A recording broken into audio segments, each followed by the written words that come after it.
Buenos días, les habla a ustedes el doctor Manuel Navarro Chávez, médico internista, endocrinólogo, que trabaja en el Hospital Vivernaza en el área de la consulta externa del Departamento de Endocrinología, que es presidente de la Asociación Ecuatoriana de Clínicos Endocrinólogos.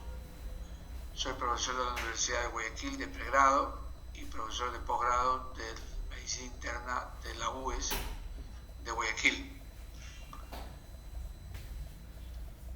El Día Mundial de la Diabetes se celebra todos los 14 de noviembre. Yo creo que verdaderamente es un día simbólico designado por todas las guías mundiales para recordar a esta enfermedad.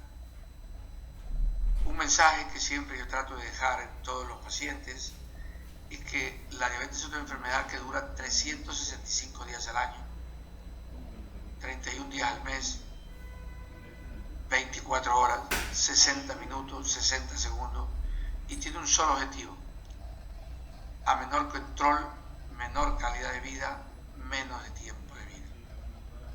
A mejor control, mayor calidad de vida, más tiempo de vida. Hay que recordar que los diabéticos normalmente tienden a vivir menos que los pacientes que no tienen diabetes. Y hay que recordar que buen control se llama hacer una buena dieta, hacer ejercicios, tomar su medicina, hacerse los autocontroles y tener los niveles de glucosa en forma adecuada, controlar su presión arterial, controlar sus lípidos, controlar su ácido úrico y mantenerse en buenas condiciones de salud. Eso nos conlleva a que verdaderamente tenga buena calidad de vida.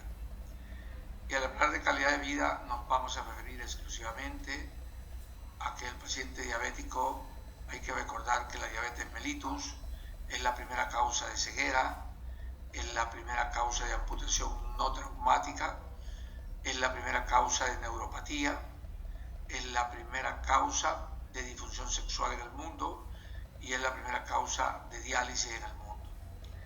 Y también ha sido comentado que la diabetes mellitus es una causa importante de trombosis cerebral, de infarto al corazón, de insuficiencia cardíaca, de hipertensión arterial, de cirrosis hepática, de demencia vascular y de la presentación de cirrosis hepática y de cáncer en otros órganos.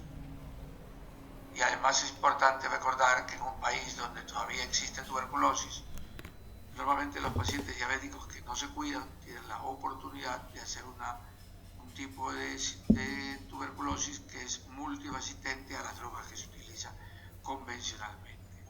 Entonces, visto así, el Día Mundial de la Diabetes es un día que ustedes tienen que recordar, porque todas las complicaciones que presenta esta enfermedad nos conllevan un alto riesgo en la calidad de vida que nosotros podemos tener en el futuro. Este año, los grupos de diabetes mundial quieren dedicar normalmente este día en especial a la enfermería y a la diabetes, al control de las enfermeras, al rol que juegan dichas personas que son licenciadas o que controlan a un paciente que está ingresado, sea por cualquier rol que juega la diabetes, pie diabético, infarto, insuficiencia cardíaca, descompensación infecciosa o cualquier causa que normalmente este tipo de pacientes presentara. Entonces, este año, especialmente en este día tan especial, producido por la pandemia del COVID, la Asociación Internacional de Diabetes le dedican este día a la enfermería. ¿Qué es la diabetes? Muchos se preguntarán, ¿qué es la diabetes? Y nosotros decimos que es una enfermedad o un grupo de trastornos metabólicos caracterizados por la hiperglicemia. Entonces la diabetes no es otra cosa que una enfermedad que presenta hiperglicemia crónica. Y esto se debe específicamente a que el páncreas no produce la suficiente cantidad de insulina o produce insulina excesivamente. y en ambos casos la insulina no actúa en una forma adecuada sobre los órganos y sobre los diferentes tipos de tejidos para disminuir esa hiperglicemia que tiene. Quiero hacer un acápite o quiero mencionar que muchas veces nosotros, cuando vemos a nuestros pacientes hospitalariamente o en nuestra consulta privada, nos refieren cerca de lo que es la diabetes emocional. Es un término que no está descrito dentro de las bibliografías, pero que se refieren, yo me imagino, cuando hablan de diabetes emocional, es a los estados de hiperglicemia de estrés. Aquellos pacientes que suben el azúcar cuando tienen un estrés. Pero recuérdense que la diabetes mellitus es un estado de hiperglicemia crónica. La hiperglicemia de estrés es una hiperglicemia aguda, es decir, se sube en el momento en que el paciente tiene las emociones o tiene el estrés y que no tiene nada que ver con lo que es diabetes. También debo recalcar que la mayoría de los pacientes que tienen diabetes, cuando están sometidos a estrés o a emociones, la glicemia se tiende a subir y quedar alta o mantener alta.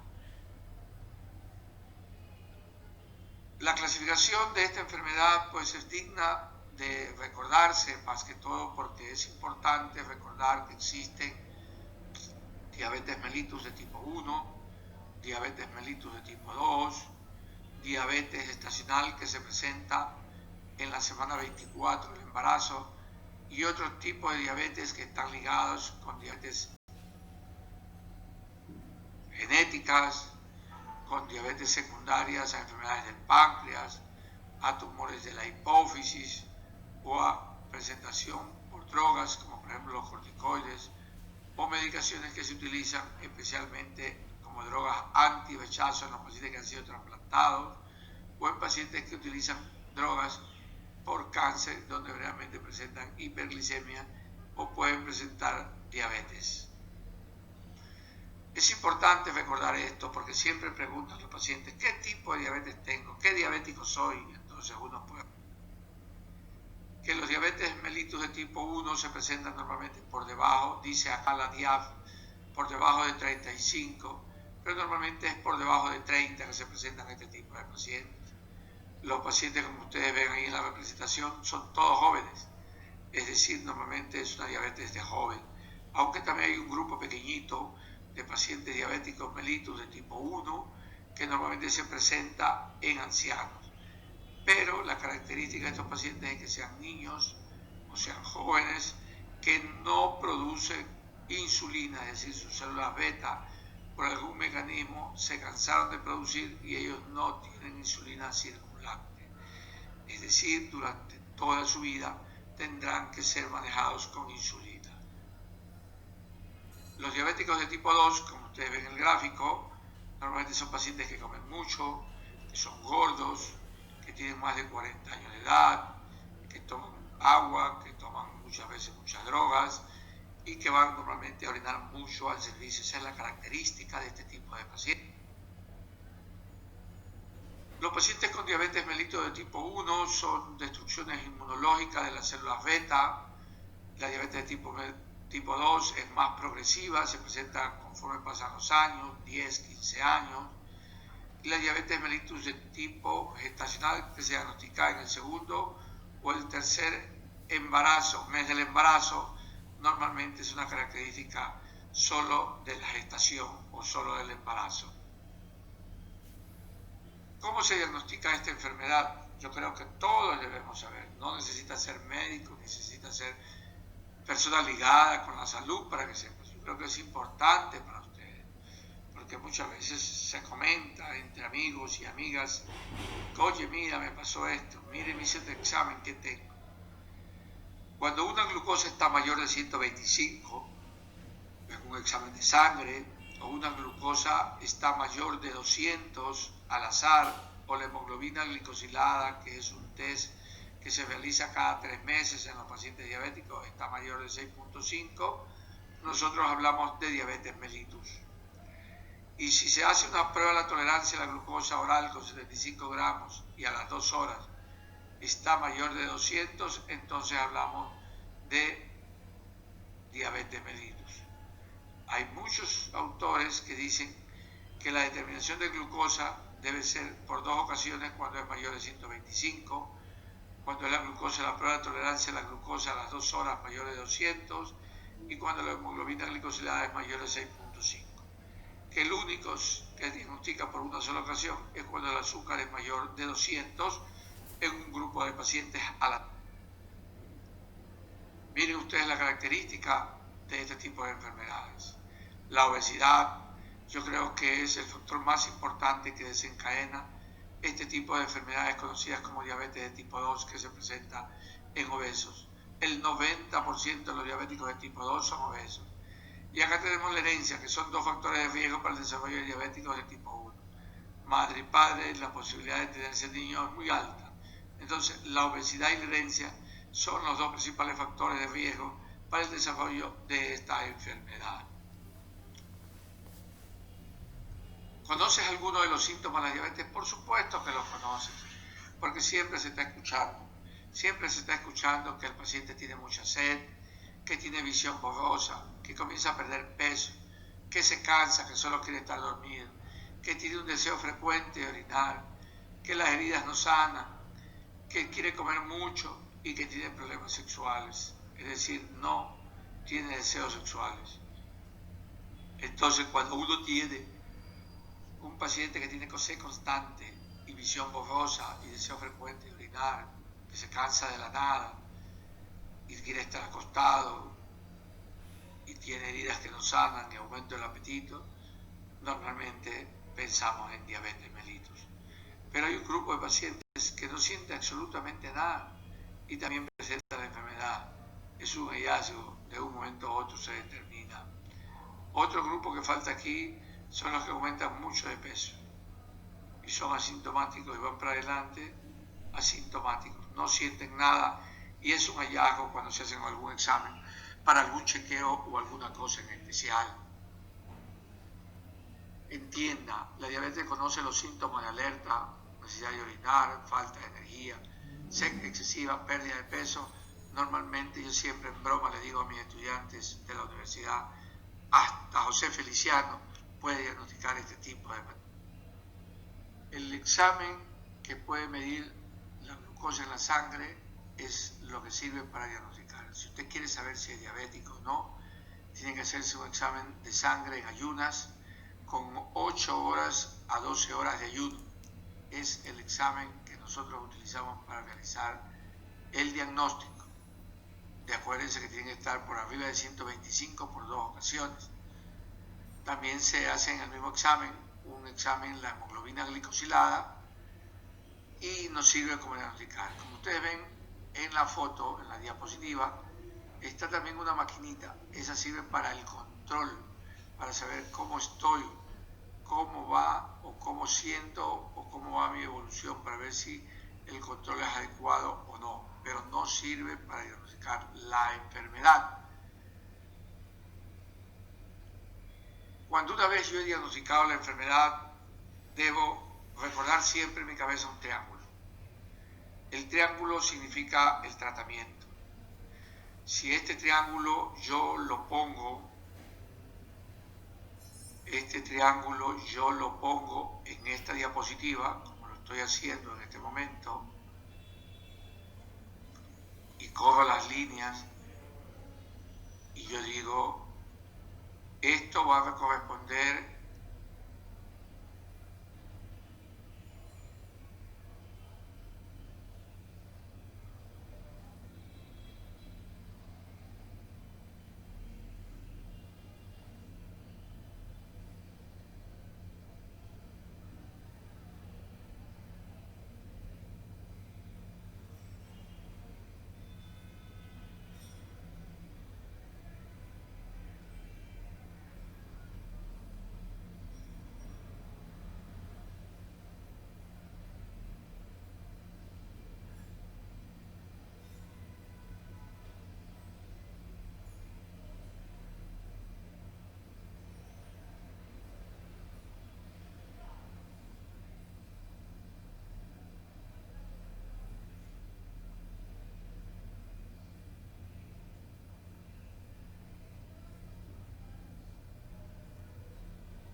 pueden ser variables. Tratamiento no farmacológico, ustedes vuelven a ver el cuadrito de un triángulo donde están todos los alimentos. Hidratos de carbono, grasas, frituras, y aquí están todos los alimentos que se pueden comer. Lo único que yo les comento es que existen dos tipos de azúcares, los rápidos y los lentos. Los rápidos no los pueden comer, son la cola, los jugos, los helados, la gelatina, los flanes, la raspadura, la miel de abeja, el azúcar morena, el azúcar blanca, aquí no pueden entrar. Y adicionalmente tenemos nosotros los azúcares complejos o los azúcares lentos, que eso sí se puede comer, y eso es especialmente lo que no pueden es unirse. Si hay tallarín, no hay arroz. Como a mucha la gente aquí le gusta comer encebollado, pues entonces usted come su encebollado, pero no come con pan, ni con chifle, ni con Coca-Cola, ni con arroz, solo el encebollado. Lo puede hacer con la yuca. Cuando ya come con la yuca, al mediodía ya no come su arroz. Reemplaza una cosa con otra. Es importante en el no farmacológico conciencializar a los pacientes de lo que tienen que hacer. Y luego viene el tratamiento farmacológico, que depende de cada paciente, de cada enfermedad, de cada grupo. Unos se harán con pastillas y los diabéticos de tipo 1 especialmente se pueden manejar con insulina durante. El autocontrol es importante. El autocontrol es importante en todo grupo de pacientes. Pesarse, anotar los registros que hacen de los controles para tener una idea. Ahora existen pues en la computadora o existen en los celulares lugares donde realmente se puede anotar y tener un autocontrol en una forma adecuada. El autocontrol es importante para que ustedes puedan saber cuál es su tiempo. Entonces, los diabéticos de tipo 1, como son niños, son dietas, son ejercicios, y es la insulina primordialmente el tratamiento. La actividad física juega un factor, como les digo, interesante. Correr, nadar, caminar, tenis, andar en bicicleta, caminar, cuidarse bien los zapatos, revisarse todo. Las insulinas probablemente en los diabéticos de tipo 1 y en los diabéticos de tipo 2, los diferentes tipos de insulina nos pueden llevar de una manera adecuada al mejor control de los pacientes. Recuérdense lo que yo les comentaba en el inicio. La diabetes ataca los ojos, es la principal causa de ceguera en el mundo, es la primera causa de insuficiencia renal en el mundo, es la primera causa de infarto en el mundo, de insuficiencia cardíaca y de hipertensión arterial, es la primera causa de amputación, es la primera causa de trombosis cerebral. La diabetes, que si no se cuida bien, puede tener múltiples complicaciones, desde la demencia vascular, la retinopatía, la enfermedad de los dientes, las enfermedades del corazón, la disfunción sexual, los pies diabéticos, las enfermedades periféricas de las arterias que conllevan a una mala calidad de vida. Espero que con esta información ustedes puedan tener verdaderamente un conocimiento de esta enfermedad. Desearles a ustedes pues que realmente se cuiden, que hagan las cosas bien, que probablemente a mejor control tendrán más tiempo de vida con mejor calidad de vida y por lo tanto tomarán menos medicamentos y tendrán menos gastos económicos en un país donde verdaderamente la diabetes no es cubierta como una necesidad de gobierno y por lo tanto pues nosotros, los médicos especialistas y ustedes son los que tenemos que ver por su salud. Muchas gracias.